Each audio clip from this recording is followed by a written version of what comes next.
calling from a 360 area code. Who's this? Where are you calling from? Hello, this is, I'll go with Maje. Can you speak a little... Maje, what's on your mind? Yeah, Maje, can you just speak a little louder, and where are you from? I am from Marysville, Washington. Marysville, Washington. What's on your mind? Yep. All right. So this is something that I'm on my mind from yesterday with the Donald Trump interview that they had with the like those black journalists. Yeah. Yep. All right. So this is Matt. I was actually watching your stream on this. So cool. What I was trying to figure out what was bothering me about this and the whole attack about, Kamala's not black, right? So I think what the subtext on that was bothering me was that you're saying, she's not like you. She's not like you black Americans. She doesn't have your experiences. And I was like, well, these are experiences that they would deny. They don't believe in that. They flat out say that black people are lying. All their attacks against Kamala are hypocritical because they don't view any of those as real issues. Like they're gonna attack her for her record as a prosecutor or attorney general in California, but they agree with what she would do. Then she agrees with they would agree with locking up. They're gonna. The left has criticized her for. I think she prosecuted a few cases with low-level drug offenses or something. The right agrees with that. They want. Not only do they agree that those people should be locked up, they think those people should be denied bail. They think we should execute those people. They think we should completely be the most extreme country in the planet when it comes to law and order.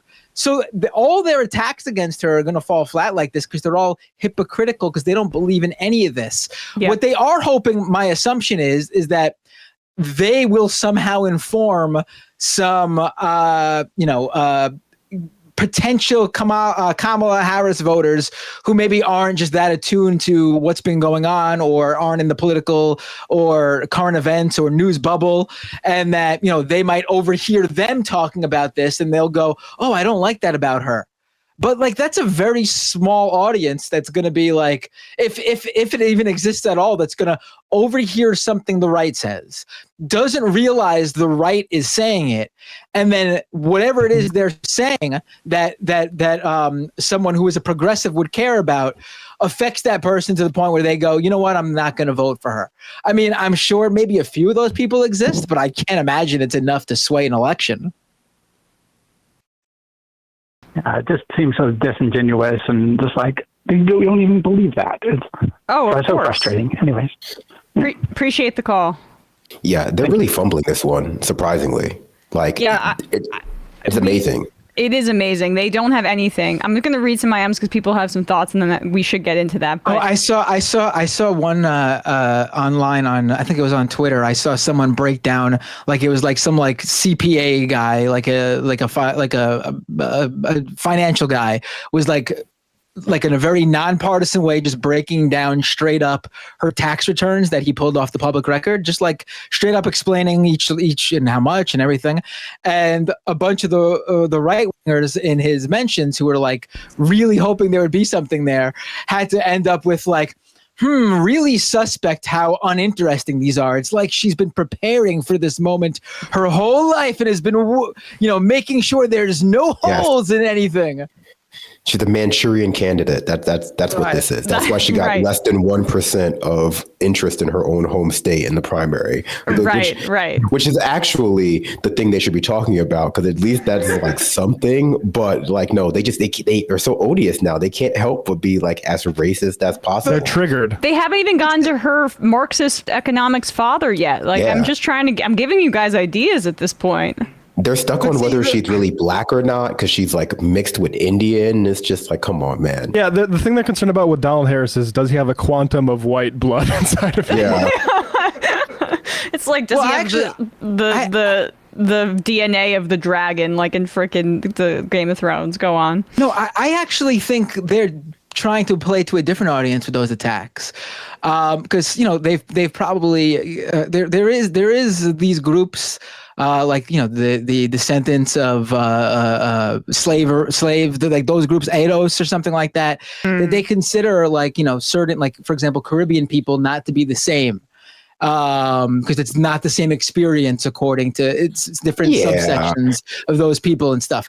I really do think because they hear from some of their black conservatives, influencers and stuff, this attack line that they go with.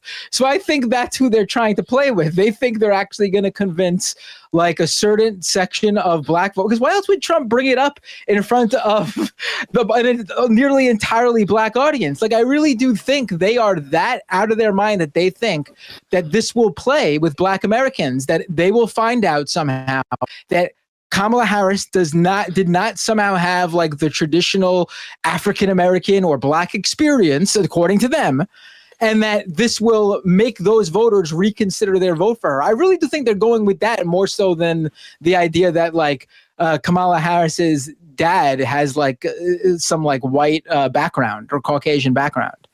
But that is so weird. In a way that they are weird. that would have worked a lot better if Tim Scott was his VP choice. Yes. Because then you could draw a clear distinction between like Tim Scott, Southern black guy. You know, a lot of black people live in the South. You know, there's a concentration of black people down there.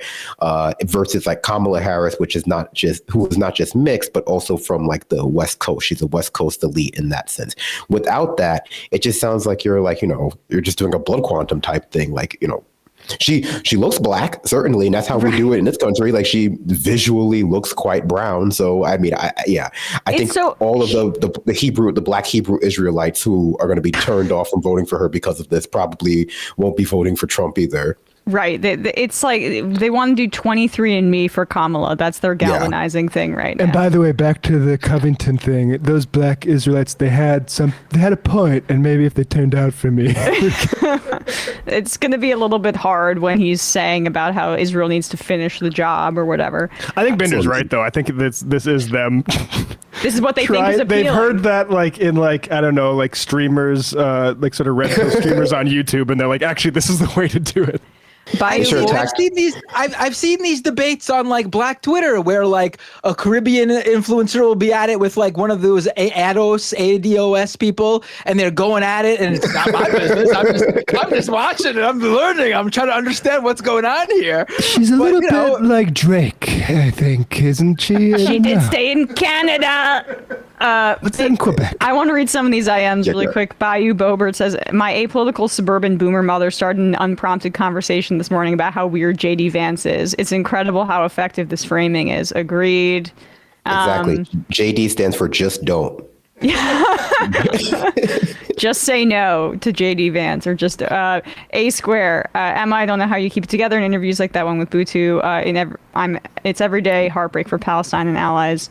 Activists. On another note, Matt, I wanted to end my recent call with an applause for that line that you use about JD Vance, a distressed asset bought out by venture capitalists. That line is so good.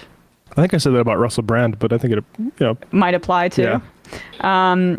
Rural Lefty, FYI, there was a union call for Harris last night, hosted by AFL-CIO President Liz Schuler. That's good.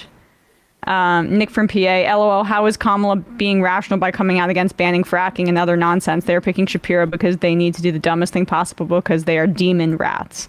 Well, look, I don't like that she's coming out against banning fracking. She's also coming out against her past, Medicare for All co-sponsorship, which was really political positioning for her. Still better than Biden saying he would veto Medicare for all, but not enough. She's also distancing herself from her past support for the Green New Deal federal jobs guarantee. And the fracking ban was also a part, I think, of her Green New Deal support. So, yeah, I mean, that's not good at all. I hate that, but it is rational. It's completely her moving to the center in a general election. That's exactly what politics is about. I don't agree with it, but the only kind of politician that would be bucking those trends would be someone with like very strong principles like Bernie Sanders. But she's a standard Democrat, so of course she's going to distance herself from those positions. Also, I wouldn't be so sure that it could possibly be, but I wouldn't be so sure that the VP pick is going to be Shapiro based solely on people connecting the dots in terms of where they're announcing the where they're expected to announce it at a rally in Philadelphia. Because someone pointed out online that at least the past couple of presidential elections, the VP was not introed in the state where they came from. Hey, folks, don't forget to hit the subscribe button and check out our daily show. We do it every day at 12 p.m. Eastern for about 2.5 hours. We even take phone calls. You should check that out.